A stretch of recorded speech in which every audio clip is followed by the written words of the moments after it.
Hey guys, my name is Maggie and here are some tips on how to make a propagation box for string of hearts. Here is my Ceropegia Woodii variegata, which is the variegated form of the classic string of hearts. The creamy, dusty green colored heart-shaped leaves actually develop a pink blush with greater exposure to sunlight. I wanted to make a propagation box for it because mine was looking a bit sparse on top. To propagate a plant simply means to reproduce it. Most plants will form roots readily with node cuttings rather than leaf cuttings. The node is a critical area on the plant where there is potential for new growth. It's identifiable as a bulging bud at the base of a leaf where it joins to the stem. For the string of hearts, you can see the node right between those two leaves. Time to collect some cuttings with the disinfected pruning shear. By the way, just before you go and snip your plant, ensure you perform ample research on how your plant is best propagated. Here's an array of all the different types of plant cuttings I did. Butterfly nodes, stem cuttings of young supple leaves, and a leggy stem with multiple nodes. Honestly, I don't know which one will be successful, but it'll be interesting to see after a couple of weeks which one will produce the best roots. To create a propagation box, grab a jug of water, a bowl, a clean takeaway container, and cutting utensils. The potting medium I'm going to use for the propagation box will be sphagnum moss.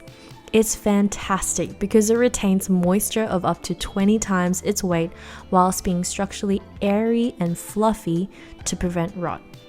I bought this bag of sphagnum from Amazon and realized afterwards that it was reptile and amphibian friendly too. How cool is that? Look at those lush long strands.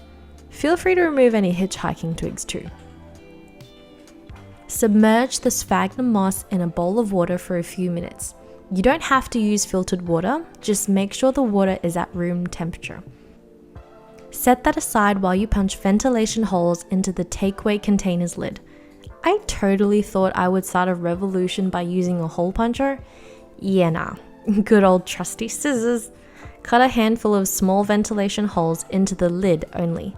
This will allow some fresh air to move into our propagation box without compromising the humidity. Now it's time to squeeze out as much excess water your bare hands can manage. Squeeze until the moss feels slightly moistened but not dripping wet. Then top up the container with 2 inches of moss. Remember to fluff it up like your new hairdo. Spread the cuttings evenly on top of the moss. Maneuver the nodes gently into the moss, but let the leaves face upwards. This is to encourage the leaves to keep photosynthesizing. Pop the lid on and ta-da! Your very own propagation box. The idea is that it acts as a miniature greenhouse by keeping the humidity stable. Plants love fresh air just as much as humans do, so feel free to remove the lid once a week.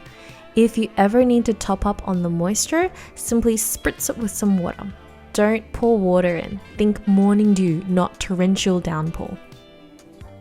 Now, finding a place to put the box is key to encouraging healthy growth.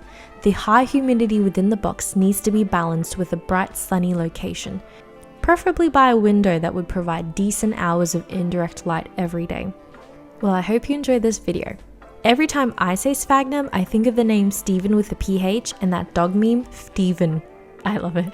If you want to find out which type of cutting was most successful in the end, don't forget to hit like and subscribe. Let me know in the comments any neat tricks you use for your plant propagation boxes. Bye!